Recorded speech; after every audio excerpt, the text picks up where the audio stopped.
We had an amazing Week 9 matchup of two NFC East teams, as most of these NFC East games are amazing. Cowboys just fell short to the Philadelphia Eagles, but they are greeted with another NFC East matchup. And as I just said a moment ago, most NFC East matchups are phenomenal.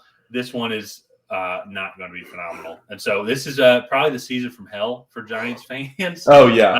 And I think they're really looking forward to just being done with the season and talking about football, because Daniel Jones is out with a torn ACL. He's also looking forward to next season as well and recovery. I hope that the recovery goes well and is speedy for yourself, Daniel Jones.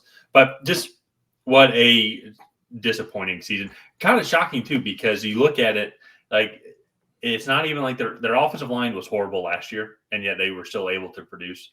And then they go and add Darren Waller, and then they have struggled with injuries a little bit, even like with Saquon going down early with a high ankle sprain, like week 2, I will say.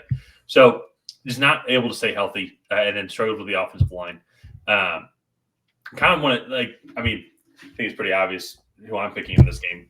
But want to throw a review, Ryan, here. As we look forward to the 2024 offseason, where route do you think the Giants go? Do you think they try and get a new quarterback? Do you think they go offensive line? Do you think they get another receiver? Do you think they go defense? Do they get a kicker with the 4th overall pick, make history at the draft? Because they need everything. So for me, with the Giants, this season is done, especially Daniel Jones, Tyrod Taylor, both looking like they're not going to play. They're both going to be on IR for this game. So they can kind of go ahead and scrap it and start building for 2024. I don't know.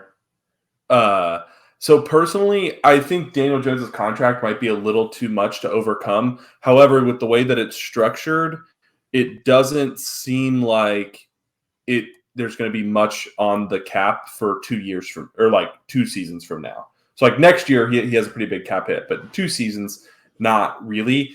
And if you really like one of these guys, I don't think that should stop you from going and getting one of these quarterbacks if you really believe it. The problem is I think you have the Cardinals and the Bears are teetering on whether they want to go get a quarterback or not. And then behind them you have Patriots, Falcons, Bucks, Commanders probably are in similar conversations. Rams are in similar conversations as well. Raiders for sure. Broncos. So there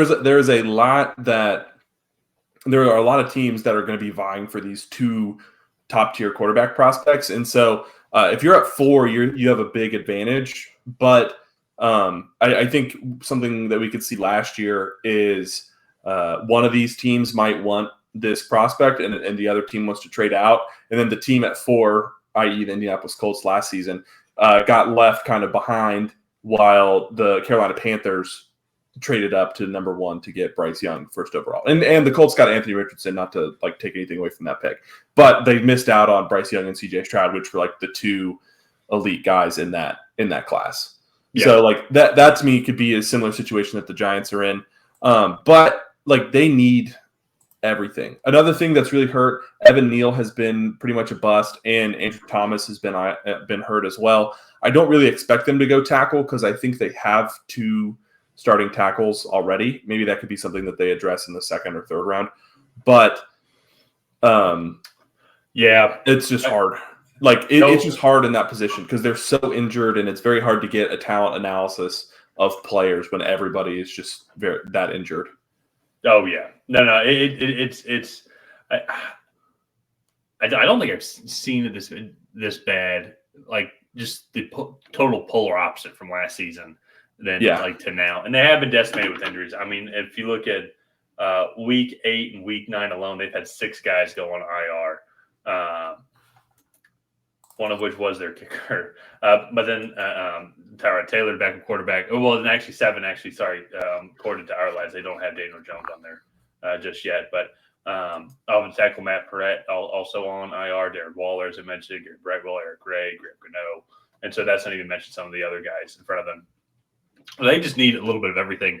And like it's hard to really, I think, kind of break down, even like when you go and look at the statistics of like how the team has just done so far this year. It's like they're just not good at anything. No. And so, and at the same time, it's like when I look at the head coaching as well, it's like where do they go with the coaching? I mean, because Brian Dable did an amazing job last year, and then you have this performance, and it's, I think it's too early to just cut the cord. But at the same time, you're just like, what happened?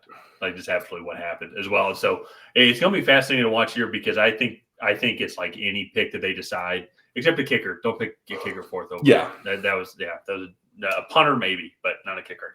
But if they want to trade up, get a quarterback, if they want to just go offensive line, if they want to trade back, because if it gets really hot and heavy for a quarterback, and let's say Michael Penix works his way up, JJ McCarthy works his way up, and teams want to trade up for him, they need so much help. You're like, hey, let's just roll with Daniel Jones. Let's go get like everything. Like let's go get multiple first round picks or multiple day 2 picks and just keep building around this team just to get some sort of foundation set, both on the offensive line, then also on the defensive line. Actually, I will say that though, on the defensive line, actually, I don't hate Kayvon Thibodeau. Don't hate Ben. Oh, you're okay with your lighting there? Yeah. My phone is also plugged into my computer. Holy cow, that is bright. And so sometimes when it like I need a new phone really bad. I'll cut this part out. But when my phone is plugged in, sometimes like the light is also see, like it keeps going in and out. But I can't keep my phone plugged in. Like it literally will not charge. Oh, I know what you're talking about. Is it the charger itself? No, it's my phone. I've tried it with like 7 different chargers. It's the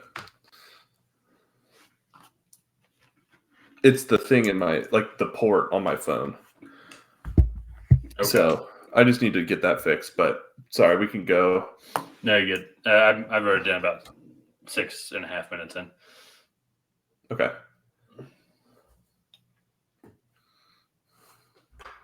We'll be around 7:30.